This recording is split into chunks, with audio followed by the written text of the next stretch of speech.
उठ जा नालायक, सुबह के 8 बजने को है, तुझे एग्जाम नहीं देना क्या? थोड़ी देर और सोने दीजिए ना पापा।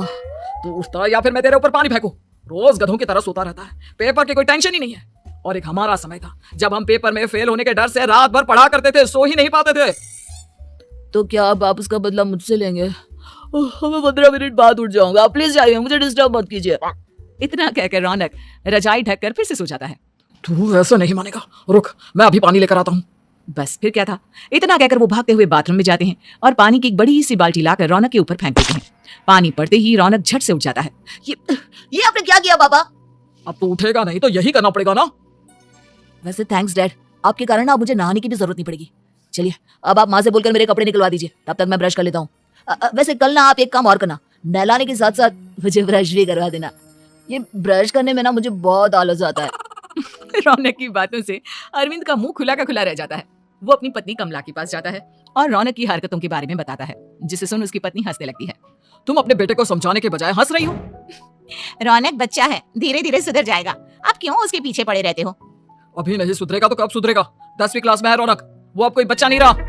अरविंद की इतना बोलते ही वहाँ रौनक भी आ जाता है।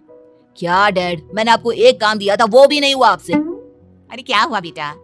माँ मैंने डैड से बोला था कि वो आपको बोलकर मेरे स्कूल की यूनिफॉर्म निकाल दे, लेकिन मेरे पीछे पड़ने के अलावा इनसे एक काम ढंग से नहीं होता।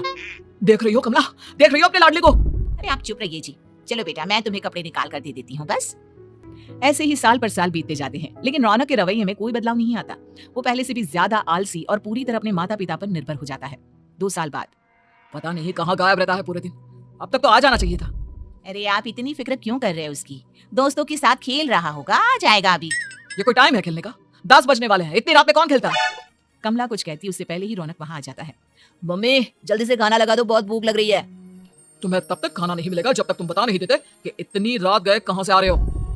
ओ प्लीज डैड, अब आप इसी पे प्रद्युमन बनकर मेरे सर पर बंदूक लेकर मत बैठ जाना। अपनी फालतू की बकवास बंद कर और बता कहाँ से आ रहा है। माँ अब समझाइए ना डैड को। बता देना बेटा, इनको भी तसल्ली हो जाएगी। आप बोल रही हैं तो बता देता हूँ, मैं दोस्तों के साथ मूवी देखने गया था, इसलिए देर हो गई। तो इन सब चीजों में मेरे पैसे उड़ाता है? कभी 1 रुपया कमाने के बारे में सोचा है तूने? जब देखो हवा की तरह पैसे उड़ाता रहता है। माँ अब आप इन्हें चुप करा दीजिए, वरना ना मुझे गुस्सा आ जाएगा। अच्छा क्या कर लेगा? बता ना क्या कर लेगा तू? वैसे बात तो ठीक ही है, मैं कर ही क्या सकता हूँ, पैसे तो फिर भी मैं आपसे ही मांगूंगा ना। चलिए अब ये सब बात छोड़िए और मम्मी मेरे लिए खाना लगा दीजिए। अभी लगा देती हूँ बेटा। मैं बता रहा हूँ कमला, एक दिन ये ऐसे ही बिगड़ जाएगा। उफो, आप क्यों इतना पीछे पड़े रहते हो मेरे बच्चे के? बात की बाद में देखेंगे, अभी आप शांति से उसे खाना खाने देंगे। अगले दिन डैडी मुझे 10,000 रुपए चाहिए। हाँ? अब इतने पैसे क्यों चाहिए तुझे?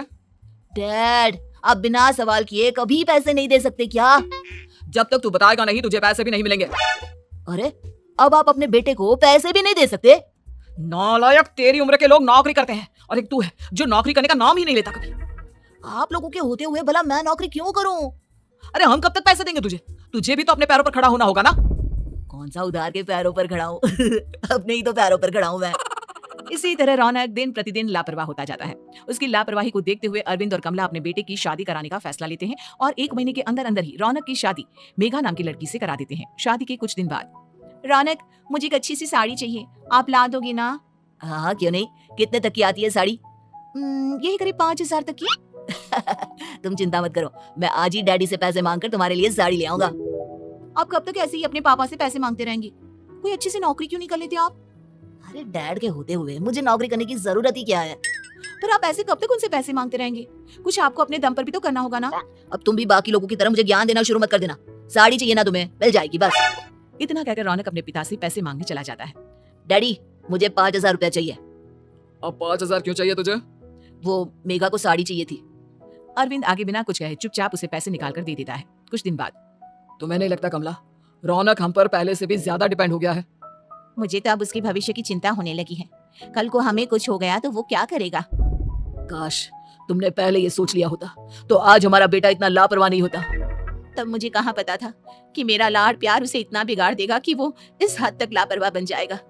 कोई बात नहीं, अभी भी देर नहीं हुई, मुझे पता है उसे कैसे सुधारा जा सकता है। कैसे? अरविंद कुछ कहता उसे पहले रौनक वहां आ जाता है और पैसों के लिए हाथ फैलाने लगता है। डैड मैं और मेघा बाहर घूमने जाना चाहते हैं। अरे वाह, ये आज सूरज कहाँ से निकला है? Dad please. अच्छा चलो अब मुद्दे की बात करो। मुझे अब 25,000 चाहिए। अब तुम्हें 1 रुपया भी नहीं मिलने वाला। अगर तुम्हें पैसों की इतनी ही जरूरत है तो कोई ढंग की नौकरी कर लो। मम्मी आप कुछ कहिए ना डैड को। बेटा वो गलत क्या बोल रहे हैं? ये सब हम तेरे भले के लिए ही तो कर रहे हैं। मम्मा मैंने बताया ना आपको, मुझे नहीं करनी कोई जॉब वॉब। तो ठीक है, निकल जाओ हमारे घर से। तुम्हारे जैसे लोगों के लिए मैंने ये घर खड़ा नहीं किया है। जितना ये घर आपका है ना उतना ही मेरा भी है, मैं कहीं नहीं जाने वाला। जाना तो पड़ेगा ही तुझे, क्योंकि अब मैं तेरा कोई भी खर्चा नहीं उठाने वाला। ठीक है मत उठाइए मेरा खर्चा, मैं अपने दम पर भी जी सकता हूँ। तो बेशर्मों की तरह अब तक यहाँ क्यों खड़ा है? अपना सामान ले आओ, निकल जाए यहाँ से। रौनक पैर पटकते हुए वहां से चला जाता है। घर से निकालना जरूरी है क्या उसे? बिना पैसों की कौन रखेगा उसे किराए पर? अगर उसका भविष्य सुधारना है तो हमें अपने दिल पर पत्थर रखकर ये कदम उठाना ही होगा। दोनों बात कर रहे हैं लेकिन रौनक अपनी पत्नी के साथ एक बड़ा सा बैग लेकर घर से निकल जाता है। लेकिन घर से बाहर उसे कोई भी मुफ्त में अपने घर किराए पर नहीं रखता। अंत में थक हार कर वो फिर से अपने घर चला जाता है। क्या हुआ? थोड़ी देर पहले तो दहाड़ते हुए घर से निकला था, अब क्या हुआ? नहीं रखा ना किसी ने तुझे किराए पर? डैड प्लीज, मैं कुछ दिनों में कोई अच्छी सी नौकरी शुरू कर दूंगा, आप तब तक तो हमें रख लीजिए प्लीज। सुबह से रात हो चुकी है लेकिन कोई हमें रखने को राजी नहीं है। अब आप ही बताइए इतनी रात को मैं मेघा को लेकर कहाँ जाऊंगा? ठीक है, बहू की वजह से मैं तुझे घर पर रख रहा हूँ, लेकिन तू इस घर में एक बेटे की नहीं बल्कि एक किराएदार की हैसियत से रहेगा।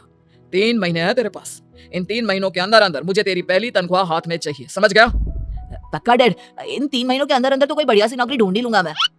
ऐसे ही धीरे धीरे समय बीतने लगता है और अरविंद के दिए 3 महीनों में से 2 महीने बीत चुके होते हैं। पापा जी ने हमें 3 महीने दिए थे जिसमें से 2 महीने तो बीत चुके हैं। अब ये आखिरी महीना बचा है। अरे तुम चिंता मत करो, आज मेरा ना 2 जगह इंटरव्यू है, दोनों में से कहीं ना कहीं तो जॉब लगी जाएगी। अच्छा, all the best. Raunak interview के लिए निकल जाता है, जिसके बाद शाम में रौनक घर आता है। कैसा गया इंटरव्यू? आपकी नौकरी लगी या नहीं? अरे पहले सांस तो ले लेने दो अच्छे से। बताइए ना, मुझसे तो जरा भी इंतजार नहीं हो रहा है। वो दरअसल बात यह है कि मेरी नौकरी तो लग चुकी है लेकिन पैसे बहुत कम है। कितने पैसे हैं? 15,000। इतने में अरविंद और कमला मिठाई का डिब्बा लेकर आ जाते हैं। बधाई हो बेटा। हम जानते थे तेरी जॉब जरूर लगेगी। लेकिन मेरी सैलरी बहुत कम है मम्मा। कम है तो क्या हुआ, धीरे धीरे बढ़ जाएगी। हाँ बेटा, हम तो बस चाहते थे कि तू अपने पैरों पर खड़ा हो जाए। मतलब अब आप मुझे घर से नहीं निकालेंगे? नहीं, ये सब हमने तुझे जिम्मेदार इंसान बनाने के लिए किया था। थैंक यू मम्मी पापा, अगर आप दोनों ऐसा नहीं करते तो मुझे कभी अपनी जिम्मेदारियों का एहसास तक नहीं होता। आज आपने मुझे सिखा दिया कि इंसान का अपने पैरों पर खड़ा होना भी जरूरी होता है। इतना कहकर रौनक झट से अपने माता पिता के गले लग जाता है और अपनी कमाई की पहली तनख्वाह वो अपने माता पिता के हाथ में सौंपता है। इस तरह रौनक एक गैर जिम्मेदार व्यक्ति से एक जिम्मेदार व्यक्ति बन जाता है।